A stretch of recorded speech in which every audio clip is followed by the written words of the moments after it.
लोकसभा चुनाव के लिए शनिवार को छठवें चरण के लिए 14 सीटों पर वोटिंग हो रही है। इसके बाद फिर आखिरी यानी कि 7वें चरण के लिए 1 जून को वोटिंग होगी। ऐसे में बीजेपी और सपा कांग्रेस गठबंधन के सामने ज्यादा से ज्यादा सीटें जीतने की चुनौती है, खास करके सपा के सामने। जैसे कि छठे चरण में 14 सीटों पर वोटिंग हो रही है, इसके बाद फिर प्रदेश की बची 13 सीटों पर आखिरी चरण में वोटिंग होनी है।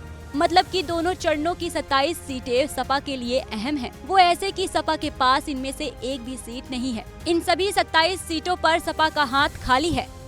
वैसे तो साल 2019 लोकसभा चुनाव में बीजेपी को पूर्वांचल में तब बड़ा झटका लगा था, जब इन 27 सीटों में से बीजेपी के खाते में 20 सीटें ही आई थी, जबकि सपा के साथ गठबंधन में चुनाव लड़ रही बसपा को 6 सीटें मिली थी और 1 सीट आजमगढ़ सपा को मिली थी, जहां से अखिलेश यादव जीते थे। पर अखिलेश के सीट छोड़ने के बाद उपचुनाव में ये सीट भी सपा के खाते से निकल गई थी और बीजेपी का कब्जा हो गया था। लेकिन इस बार अखिलेश यादव का इन 27 सीटों पर फोकस है, जिसके लिए सपा ने अपनी पूरी ताकत लगाई हुई है। बात करें आजमगढ़ सीट की, तो यहाँ भी सपा ने गुड्डू जमाली को साथ लेकर समीकरण को साधने की कोशिश की है। ये वही गुड्डू जमाली हैं जिन्होंने उपचुनाव में बसपा से मैदान में आकर समीकरण बदल दिए थे, जिसका फायदा बीजेपी को मिला था।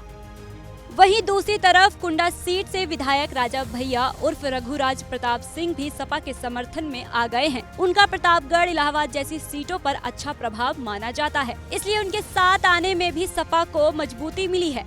वहीं कई सीटों पर लोग मौजूदा सांसदों से संतुष्ट नहीं हैं, जिसका फायदा भी सपा को मिल सकता है। पर जो भी अगर विपक्ष सीटें बढ़ाने में कामयाब हुआ तो बीजेपी को झटका लगेगा। ऐसे में सपा के साथ साथ बीजेपी के सामने भी चुनौती कम नहीं है, क्योंकि एक तरफ गठबंधन है तो दूसरी तरफ मैदान में बसपा भी अकेले है। ऐसे में ये भी कहा जा सकता है सपा के पास खोने के लिए कुछ नहीं है और पाने के लिए बहुत कुछ है।